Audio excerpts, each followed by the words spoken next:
नमस्कार भाइयों बहनों, मैं डॉक्टर आर के सिन्हा, आपका चैनल, आपका अपना चैनल। भाइयों बहनों, आज कुछ हंसी वाले फुहारे लेकर के आपके सामने आ रहा हूँ।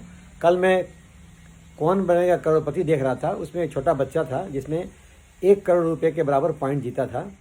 तो उस बीच में उसके बारे में दिखा रहे थे कि उसके गुरुजी कैसे उसका हौसला अफजाई किए, और पहले भी स्कूल में उन्होंने हौसला अफजाई की थी उस लड़के की।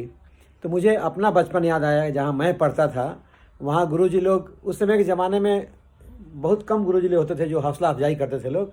बल्कि अगर कुछ आप प्रश्न पूछिए या आगे बढ़ के कुछ अगर पूछिए तो वो डांटते थे लोग। हालांकि उस डांट में भी उनका प्यार और उनका आशीर्वाद छिपा रहता था, और मैं अभी भी उन सबको नमन करता हूँ। लेकिन बस हंसने के लिए मैं बता रहा हूँ। एक हमारे गुरुजी थे, तो जो सब पढ़ाई कर लेते थे तो पूछते थे, अच्छा इसमें से कोई किसी को कुछ बात ऐसी है जो समझ में नहीं आई हो? तो एक लड़के ने उठ के कहा कि सर मुझे वहाँ पर इस पॉइंट पे दिक्कत है, समझ में नहीं आई है। बोला कि बैठो नालायक कहीं का, बदतमीज, तुमको कुछ समझ में नहीं आएगा, बैठ जाओ। वो बेचारा डर के मारे बैठ जाता था। उसके बाद फिर दूसरे से पूछते थे, और किसी को कोई समझ में नहीं आया हो? अब सारा क्लास के सारे बच्चे ठहाका मार के हंसते थे लोग। हालांकि बाद में वो फिर उस लड़के को बुला करके अलग से बता देते थे, लेकिन ये उन लोगों के प्यार करने का और शिक्षा देने का एक ढंग था। तो हम लोगों को वो सब बातें याद आती हैं कि आज के ज़माने में टीचर लोग कैसे फ्रेंडली व्यवहार करते हैं, और उस समय के टीचर लोग बहुत हार्ड गार्जियन की तरह व्यवहार करते थे। लेकिन दोनों ही केस में जो शिक्षक लोग हैं, गुरु लोग हैं, उन लोग सिखाते ज़रूर थे। तो शिक्षकों को नमन, नमस्कार, धन्यवाद। ये एक संस्मरण था जो मैंने हंसने के लिए सुनाया, और प्लस एक अभी के और पुराने शिक्षकों के ज्ञान देने के तरीके को बताया। धन्यवाद।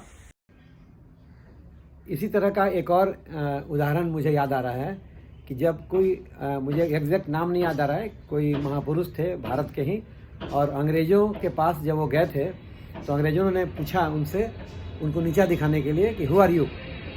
तो उन्होंने कहा कि आई इज, और उसके बाद अपना नाम बताया, I is so and so. तो इस वाक़या को मैंने कहीं सुना था, तो मैंने अपने टीचर से पूछा कि सर क्या आई के बाद इज जोड़ सकते हैं क्या? आई के साथ एम होगा ना?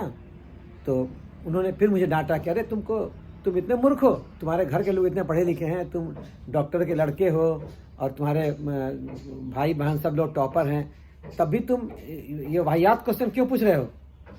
खूब डांटने के बाद मैं उदास होकर बैठ गया।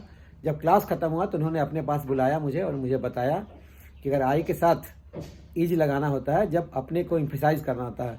उस अंग्रेज ऑफिसर के सामने उस भारत के नेता ने अपने को इम्फेसाइज करने के लिए आई इज बोला, और साथ में वो तब होगा जब आई इज को लिखना होगा तो आई को इन्वर्टेड कॉमा में करके आई इज करके अपना इंपॉर्टेंस बताने के लिए लिखा, अपना नाम बताया।